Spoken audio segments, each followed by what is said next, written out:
Carissimi tutti, Sawa Bona, le docteur Rando Redotto depuis la cour du palais communal de Conseil. Aujourd'hui, nous avons un autre métavide. Qu'est-ce que nous avons? Nous avons une vidéo très intéressante, une vidéo de la catégorie de celle que je fis concernant le gars en Amérique latine qui, justement, au grand jour, dévoilait l'infidélité de sa chère épouse et qui le trompait carrément avec un ami très proche. Et si vous vous rappelez, dans cette vidéo, il y avait ceci de beau que c'était une vidéo, c'était une scène légendaire, notamment le calme, la patience avec laquelle le gars il a géré les choses, l'Andrefort, avec un calme, sans violence, sans colère, et de façon stoïque. Et en général, dans ce genre de situation, je crois que c'est la conduite à tenir.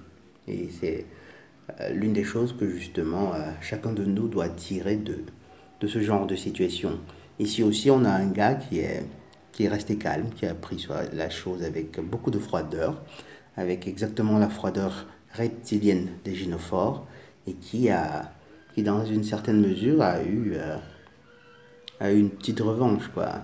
Il a eu sa revanche, disons ça comme ça. Mais essayons de regarder la vidéo. Je vais l'arrêter au fur et à mesure, bon, disons pour ceux qui ne comprennent pas anglais, pour essayer de vous expliquer plus ou moins de quoi il s'agit. Là, bien entendu, ils sont dans la cuisine. Je précise cependant qu'elle vit chez le gars, bien entendu. Et justement, elle est toute heureuse. Pourquoi? Parce qu'elle vient de recevoir un cadeau. Mais écoutons-la, mettons un peu de volume et regardons la vidéo ensemble. I see that. Là, il dit, je suis en train de t'enregistrer. Et elle de répondre, oui, je le vois, toute joyeuse. Évidemment, elle est au centre de l'attention. Et on sait, elles adorent. Did you put her to sleep? Yeah, I did. You did? Good. She had such a great birthday. Et voilà, donc là, il pose la question, j'ai pas bien compris le nom de la petite, qui est une petite qu'ils ont, entre guillemets, pour le moment, et qui a environ 3 ans, et elle lui demande, tu l'as mise au lit? Et lui, il dit oui, je l'ai fait. Et que, écoute, c'est une petite si gentille, dit-elle. She did. You're such a great dad. Thank you. Thank you. Et là, elle lui fait un compliment. You are such a great guy. Tu es quelqu'un de si bien. Vous imaginez? Donc, après, rétrospectivement, quand vous imaginez que tout ça, ce n'était que de la comédie, c'est c'est écœurant, c'est terrible. I'm not done passing out gifts either. A gift for me? Et voilà, le gars lui dit, ah, bah, peut-être ça, j'ai un petit cadeau pour toi. Et elle, bien entendu, le premier réflexe, c'est de feindre la surprise. Pourquoi je dis feindre? Parce qu'en réalité, des cadeaux, elles en attendent toujours des endorphores, systématiquement. C'est-à-dire que là, lorsqu'elle semble être surprise, ce n'est pas parce qu'elle est vraiment surprise, c'est tout juste qu'il faut que c'est de la comédie. Il faut qu'elle donne l'impression justement qu'elle ne s'attendait pas à cela, même si en réalité, elle s'attend toujours à recevoir des choses, des endorphores, parce que dans leurs esprits un peu, on va dire quoi, tordus, c'est ainsi que le monde doit fonctionner. Moi, toujours moi. Vernon, you don't have to do that. It's not my birthday. Elle a dit, oh Vernon, tu sais, tu n'avais pas à faire ça, c'est même pas mon anniversaire. Et évidemment, il faut se modester. Après, vous verrez même que pendant qu'elle sera encore en train d'essayer de découvrir ce qu'il y a à l'intérieur du cadeau, elle proférera même des menaces pour quelqu'un qui reçoit un cadeau. Bizarre quand même. Such a great mom. Oh, thank you. Oh, it's heavy. Et lui, il dit, tu es une si bonne mère. Et elle, merci. Une bonne mère, c'est-à-dire elle accepte que carrément un compliment qu'elle sait ne pas être vrai. I'm excited. Vous voyez la joie. Justement, elle reçoit le cadeau, elle se rend compte qu'il est particulièrement lourd Et elle lui dit, oh, je suis excitée. Ah, c'est magnifique, c'est un cadeau lourd. Ça doit être quelque chose de magnifique à l'intérieur. Elle est émue, elle est contente. What is it? Open it up. Oh my God, you are such an amazing man, I tell you. Open it up. Oh mon Dieu, tu es un homme si merveilleux, ça je te le dis. De la comédie. Et mes chers amis, là on fait une petite parenthèse. Je voudrais que vous ne soyez pas tentés de penser qu'en fait, oui, c'est un cas unique, c'est un cas isolé. Toutes les gynophores ne sont pas comme ça. Non, là vous vous tromperiez énormément. Toutes les gynophores sont précisément ainsi. Peu importe leur origine, leur lieu de naissance, leur couleur de peau, leur credo religieux, leur obédience spirituelle ou quoi que ce soit, elles sont précisément comme ça. Valentine's Day all over again. La fête de la Saint-Valentin une fois de plus. Et là, vrai, le gars, il lui a fait vraiment une surprise désagréable pour elle, mais simplement magnifique pour nous, disons ça comme ça. Et là, elle est en train de défaire son cadeau, toute contente, toute excitée, exactement comme un petit enfant.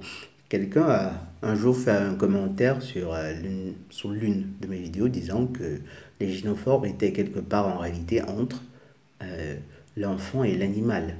Littéralement. Oui, quelque part entre l'enfant et l'animal. Ah oui. Et je crains malheureusement que la chose soit qu'il y a une grande part de vérité en cela. Oh my God. Oh mon Dieu. Ooh, it's that kind of night, ain't it? My favorite wine? You're gonna love it. It goes Son vin préféré. with the gift. Ooh, Pinot Noir. Mwah. I can't wait to sip on this. Thank you, babe.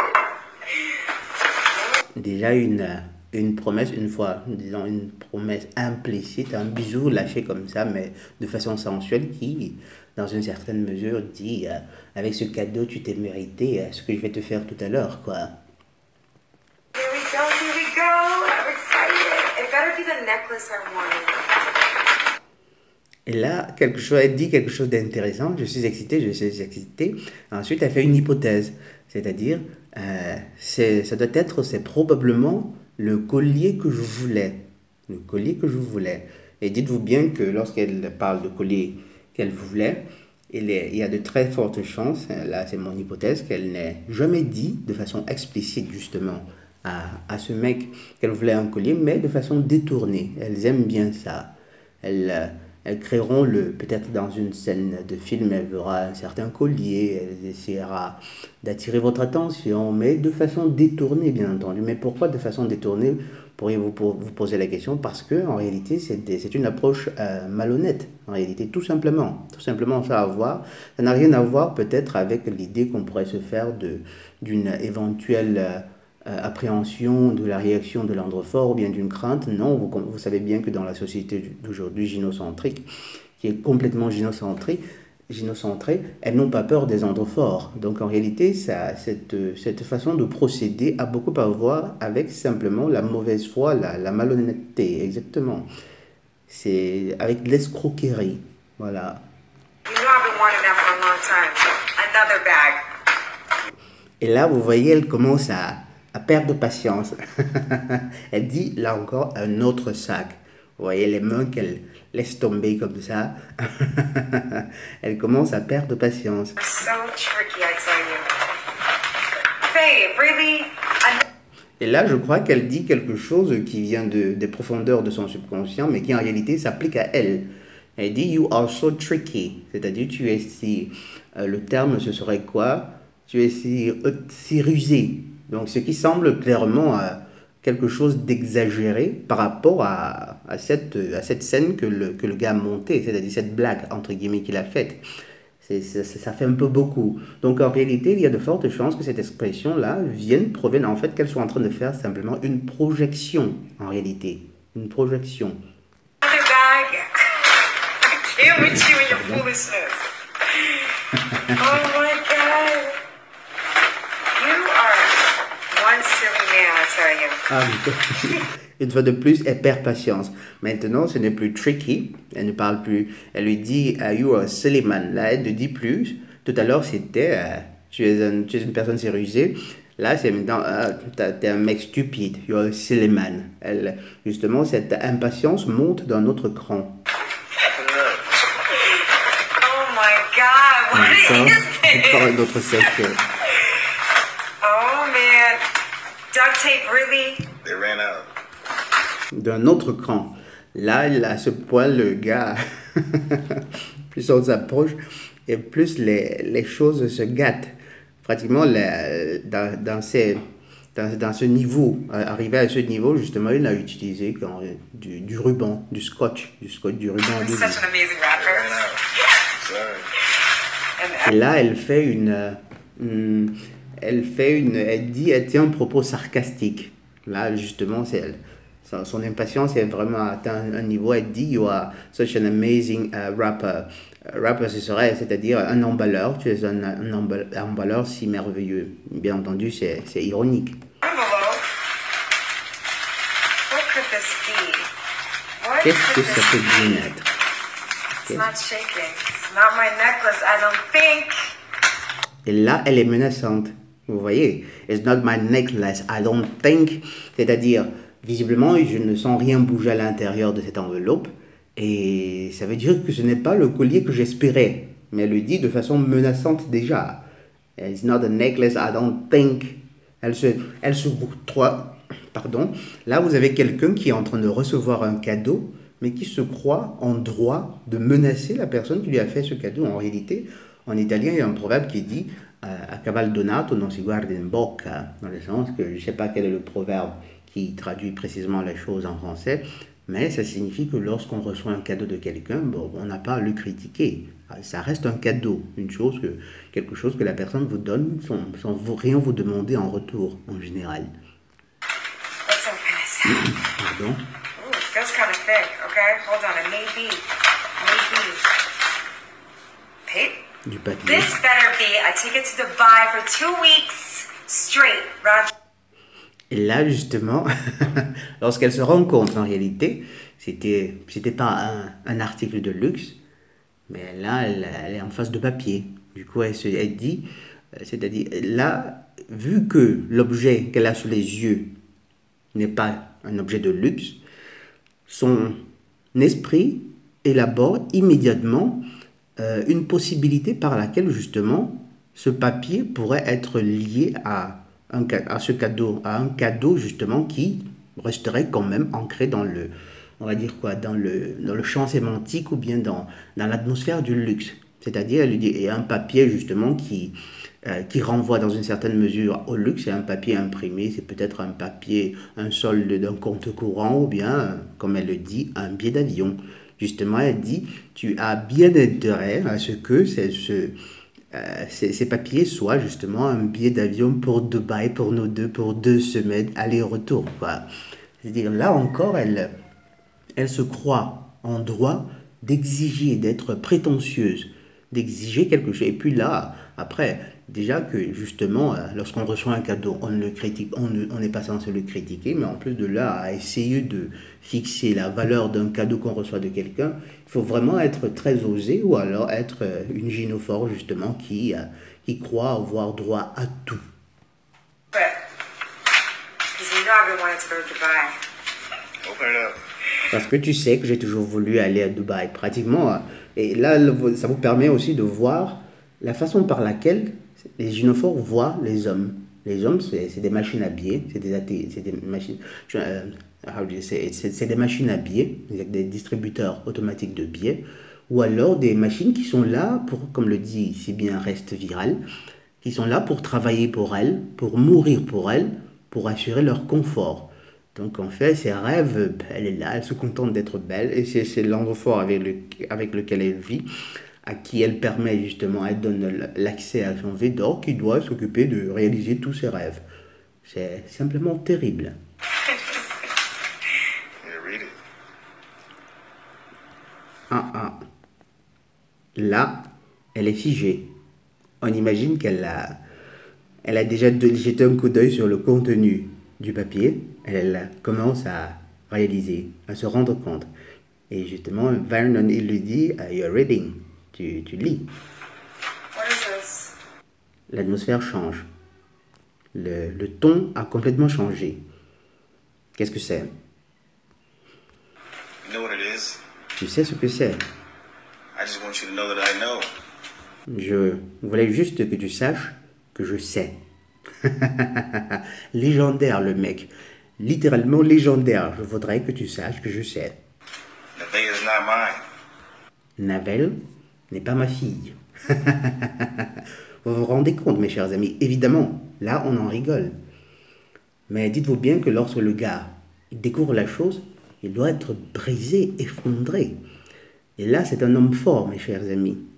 En réalité, il n'y en a pas beaucoup. C'est un homme fort. La plupart des hommes sont, on va dire quoi, pas nécessairement, disons, pas si forts que ça. Ça détruit la plupart des hommes. Et maintenant, imaginez combien d'endroits forts existent en ce moment qui élèvent des enfants qui ne sont pas les siens, les leurs. Tragic.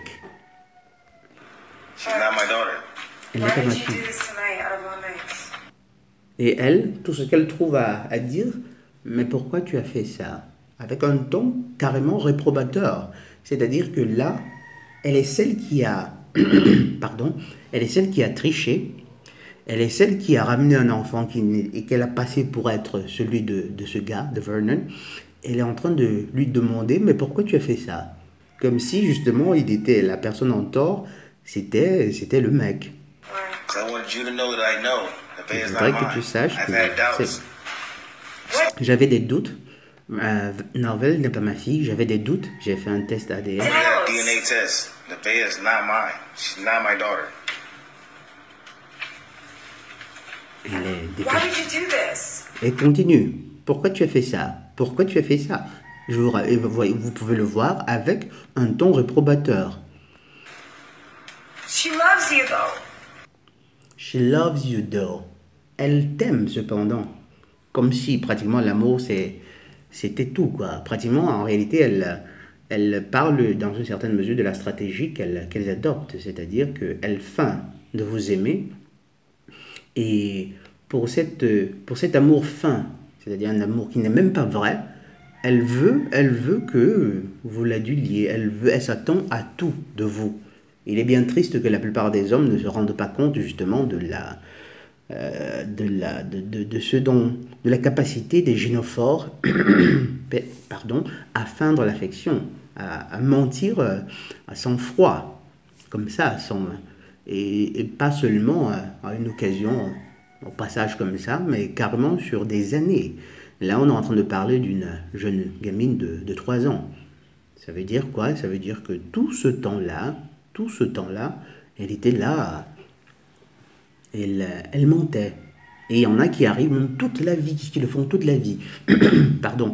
Mais avant de continuer justement à visionner cette vidéo, je voudrais revenir sur un élément que j'ai omis, mais qui me tient à cœur, justement, celui de l'excitation qu'elle avait lorsqu'elle recevait le cadeau. Comme je l'ai dit tout à l'heure, lorsqu'elle le reçoit, elle se sent dans le droit de critiquer, d'exiger la valeur du cadeau, de menacer même. Et c'est lié au fait que les gynophores, en réalité, elles attendent toujours des cadeaux des endophores. Donc pour elles, recevoir un cadeau, la surprise qu'elle semblait mettre en scène, en réalité, évidemment, c'était quelque chose de complètement faux. Elles attendent toujours des cadeaux des endophores. Pour elles, pour les gynophores, recevoir un cadeau, c'est la chose la plus...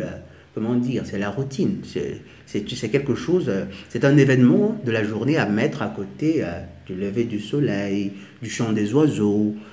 Dans quelques heures, il sera midi, ensuite il sera 11h, 12h, il sera 15h, 16h, et puis la nuit va tomber, et je vais recevoir mon cadeau. C'est quelque chose qui pour elle va de soi, même si, bien entendu, la réciproque ne vaut pas. Même si la réciproque ne vaut pas. Chaque endophore sait quelle est la nature des cadeaux qu'ils reçoivent en général de leur gynophore. Des cadeaux qu'on rencontre à la première foire, au premier étalage de bric-à-brac qu'on prend comme ça, et puis qu'on essaye de donner, de présenter, de le donner en présent à l'androphore, et même avec, avec l'obligation pour lui d'en être heureux, quand bien même ce sera un objet qui lui déplaît complètement. Vous savez, ces fameuses scènes où elle vous fait un cadeau que vous n'appréciez pas, que vous n'aimez pas, qui n'a même rien à voir avec vos goûts, et vu que vous n'êtes pas particulièrement enthousiaste, elle se vexe carrément, et puis après vous vous trouvez en train de la supplier et de lui offrir un cadeau pour qu'elle vous pardonne de n'avoir pas été enthousiaste pour le cadeau débile qu'elle vous a fait. Et c'est quelque chose de vraiment terrible. Et aussi, il faut dire que quand bien même ce serait un objet qui plairait à l'homme ou bien qui lui serait utile, parce que ça lui plaise ou que ça lui soit utile, les deux, pour les androphores, comment on dit, c'est de la même importance pratiquement. Et il faut dire que les androphores, non seulement ils ne sont pas habitués à de telles manifestations de joie, mais aussi, en fait ils ne devraient même pas, mais aussi le fait de n'avoir pas, pendant toute leur vie, de n'avoir pas été habitués à recevoir des cadeaux. Exactement, mes chers amis. Ils ne sont pas, les androphores en général, ne sont pas habitués à recevoir des cadeaux, tout simplement. Ils ne sont pas habitués à recevoir des cadeaux. Donc, lorsque un gars semblerait, lorsque un mari, ou lorsque vous sentez indifférent par rapport, ou pas particulièrement enthousiaste de recevoir un cadeau d'elle, ce n'est pas nécessairement parce que la chose ne vous plaît pas, ce n'est pas nécessairement parce que vous êtes incapable d'émotion ou que sais-je encore, c'est parce que vous n'avez pas été, c'est aussi parce que vous n'avez pas été habitué à recevoir de cadeaux. Donc, la vie en général ne fait pas de cadeaux aux androphores. Ce sont elles qui, elles, justement, espèrent, reçoivent même dans les faits des cadeaux. Continuons. Pourquoi ferais-tu cela? Et écoutez-la. Il lui demande pourquoi m'as-tu trompé, et elle le nie. Elle le nie car c'est-à-dire elle a il y a la preuve justement de cette tromperie, de son infidélité, mais elle réussit quand même à dire qu'elle ne l'a pas fait. Je vous l'ai dit, mes chers amis. Une gynophore vous planterait un couteau dans l'œil gauche, vous regarderait dans l'œil droit pour vous dire qu'en réalité, c'est pas elle. Elle n'est pas la responsable. Elle nie. Elles sont capables de garder une telle horreur, c'est-à-dire quelque chose de si offensant, de si profond, toute une vie, sans en être gêné. Mais alors, pas du tout. Vous savez, un homme tromperait pratiquement son épouse ou ferait quelque chose de mal qu'il éprouverait tous les tourments du monde, à savoir qu'en réalité, il l'a trompé. Même quand bien même ce serait pas une tromperie qui impliquerait des dégâts si profonds sur sa conjointe. Et je m'explique.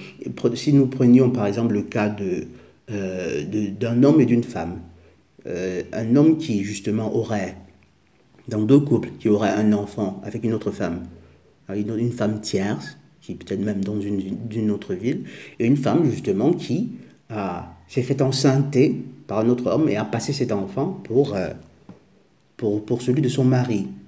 En fait, ici, les dégâts que l'homme, dans le premier couple, causerait chez sa femme, ce seraient des dégâts, si tant est que, c'est bien le cas, si tant est qu'ils en soient, ce seraient des dégâts de loin limités par rapport à ceux que causerait, dans le second couple, cette gynophore qui se fait enceinter par un autre homme et passe cet enfant pour celui de son mari. Dans le premier couple, le gars, cet enfant, prendre soin de cet autre enfant qui n'est pas celui de son épouse, n'a pas un impact, on va dire, par exemple financier ou bien, émotif en termes de présence, de proximité sur son épouse. La douleur qu'elle éprouverait se limiterait au simple fait d'avoir cette information-là. Et là, elle serait encore avec le gars, il serait là. Par contre, dans le cas de cette gynophore qui fait passer un autre enfant pour celui de son mari, vous imaginez bien à quel point les dégâts sont de loin, sont décuplés. Parce qu'elle, déjà, elle passe cet enfant pour le vôtre, ce qui est un mensonge, ce qui n'est pas vrai. À côté de ça, vous vous investissez émotivement, émotionnellement dans cet enfant, mais économiquement aussi. Du coup, ce que ça fait à votre esprit, c'est le jour et la nuit. Votre douleur est 100 millions de fois supérieure. La douleur de l'homme, de l'homme dans le second couple est 100 millions de fois supérieure à la douleur de la femme dans l'autre couple. Et lorsque vous pensez que les gynophores sont capables de garder un tel secret toute une vie, et même de l'emporter dans leur temple, ça quelque part, ça donnerait envie, je crois, à certains hommes d'aller faire des tests d'ADN. En fait, je crois que vous devriez. Évidemment, avant de faire ces tests-là, surtout si vous avez plus de 2, 3 enfants, même si vous en avez un seul, avant de faire ce test, allez quand même contrôler votre électrocardiogramme. Je crois que ce serait prudent. Et elle, là, de nier. I didn't cheat, je ne t'ai pas trompé. There's proof right there. DNA test. Nevaeh is not La preuve est là, tu tiens la preuve dans tes mains. Un test ADN. Navel n'est pas ma fille. my daughter. Oh, babe, really? Out of all days, you had 3 years to give this to me. Now you want to give this to me? Et là, vous écoutez quelque chose d'intéressant aussi. Comment ça, 3 ans sont passés, tu avais 3 ans pour pouvoir me donner ça, comme si justement, immédiatement après la naissance de l'enfant, le gars aurait dû se rendre compte qu'il avait été cocufié, ou bien sûr que non. À ce moment, il se disait certainement que c'était sa fille. C'est certainement après qu'il a eu des doutes, justement, peut-être sur l'aspect physique et puis sur les comportements de la gynophore, qu'il est allé faire ce test d'ADN. Et là, évidemment, elle commence à déraisonner. Elle dit, tu as eu 3 ans de temps pour pouvoir le faire et tu ne le fais que maintenant. Oui, parce que ça prend du temps. Déjà, le simple fait c'est pas une information qu'on obtient rien qu'en le voulant. Non. À supposer même qu'il ait eu des doutes très tôt, peut-être l'année d'après, ou bien 6 mois après la naissance de l'enfant, il fallait bien que peut-être avec ses activités, il fallait faire un test d'ADN, ça se fait pas en un seul jour. Bref, là, elle commence à déraisonner. Listen, you and Nevaeh got to the end of the month to get out my house. Et le gars, légendaire. Vous imaginez bien, mes chers amis, les androphores sont de loin, aiment plus encore leurs enfants comparés aux gynophores. Et je peux vous garantir que ce gars, il a certainement investi émotionnellement dans cette petite fille. Seulement, le gars, il affronte sa douleur, il l'embrasse, et c'est une chose que chaque androphore doit réapprendre à faire, parce que c'est une chose que nous savons faire si bien, contrairement aux gynophores, c'est-à-dire à regarder notre chagrin en face, l'embrasser, et à l'exclusion peut-être de cette génération justement, à qui on a appris justement à rechercher la joie, le plaisir, à tout va.